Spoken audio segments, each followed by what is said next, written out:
So you can do a lot of things and find out a lot of information. And most importantly, you can communicate or send signals directly to creation, the creative source, which is an infinite number of spirit forms just like ourselves, who we all have evolved to the point where they know how to create and run universes. And you sometimes will get answers back. What's the importance of this? This enables you to find truth for yourself. The ultimate learning system.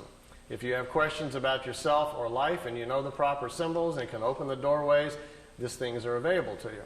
Well, imagine Billy, after sitting in this seat at 7 years old, all this comes back to him. All the language comes back to him so they can communicate with him. And then he steps outside of the craft and is sent back home. He's standing in a forest, 7 years old, out in Switzerland. Craft disappears. He goes back home. For the next few years, his education continues. They challenge him to remember things that have happened to him in his past and so forth, all about himself. So he has a very interesting childhood.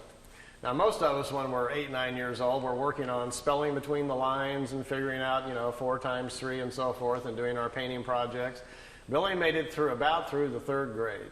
And at that point, one part of his mind was still learning math at the local school, and the other part of his mind is being crammed full of all these very high, sophisticated technical things that they want him to learn. As well as he can't sleep because at night the dream state is so serious with all the stuff that's flooding into his head that we have a very confused young boy here. So he didn't finish his education. Instead, he quit going to school.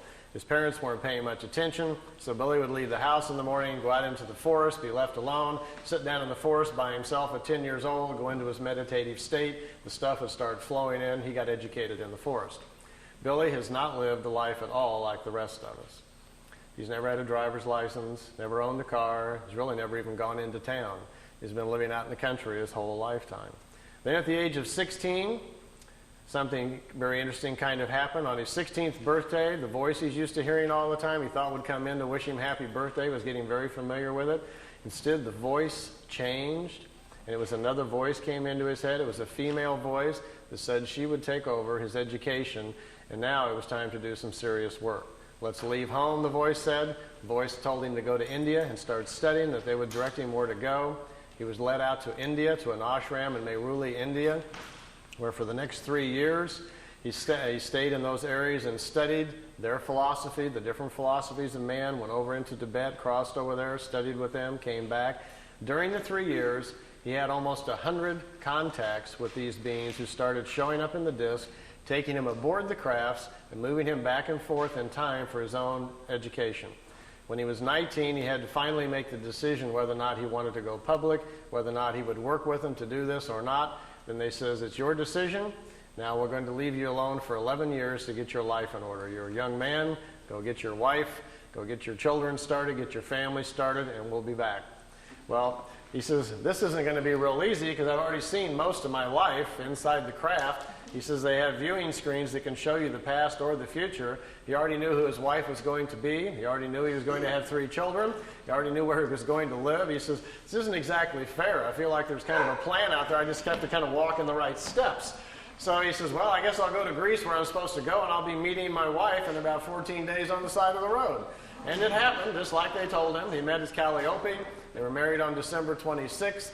He was 19, she was 17.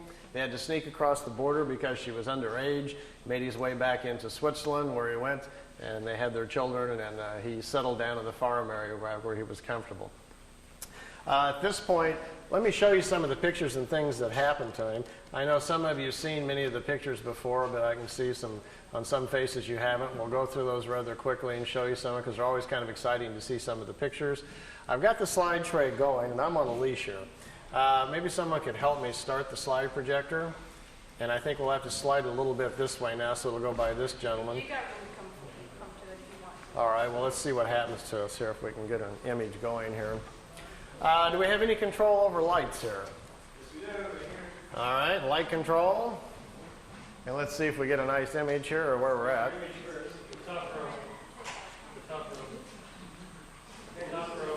Top row up above. There we go. Well, we can kind of see him. Let's see. This light here is kind of getting on them, huh? How about if I kind of like this? Can we see okay? Now imagine if your young childhood has been like this and you've been in India and you come back to Switzerland where the rest of us in our normal life are, just getting our jobs and going to college, and instead you hear the voice in your head again. It says it's time to come out and start the meetings again, and the voice tells you to bring your camera this time, we're going public. And you go out to the location they direct you to, this thing flies in, and this is a shot from I think his second or third contact. We're January 1975, out in the middle of the forest area, about an hour east of Zurich, Switzerland, and this dish shows up. Here's one of the older pictures taken in India back in 1956. Mehruli, he's only 19 years old, and they're picking him up in this disc and trying to educate him.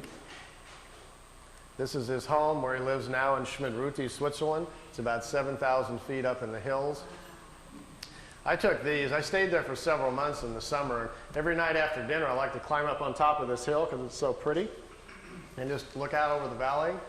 Do you know I found, well, I kind of lost count, over 15 people in the area and who live there who have seen the disc, seen them come in by accident. Found 3 people who've driven Billy out to the contacts, watched the crafts come in and pick him up. And then one night I got to see them myself. I asked Billy if I could see them, and they came by and let me watch. I got to go out in front of the house and stand there with him and watch the disc come in and float over the house. So it's pretty spectacular when you actually see them. Here's one of the few pictures we have of it on the ground.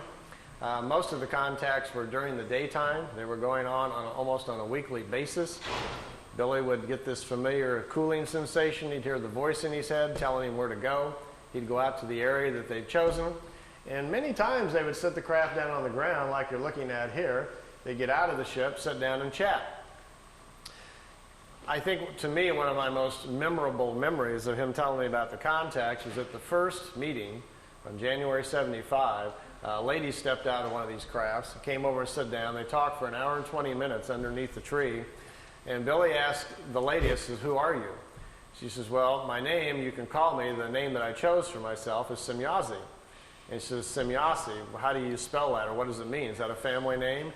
She says, "No, we don't have family names like you do. We don't pass the names on like you do. We've quit doing that. Instead, we've evolved to a point spiritually where we are more in touch with who we are as a spirit. We understand our incarnation cycles better. So we choose names which the name identifies the path of discovery we are on and the type of education we're working on during this lifetime. And in our language, the sound, Semyazi with a Z, means a woman with half the knowledge of nature. And that's her study. She's trying to solve more of the equations about nature in relationship to man. Well, Billy was trying to make his notes and was trying to make some, write it down phonetically how the name sounded to him. So he wrote it out, S-E-M-Y-A-S-E, Semyazi.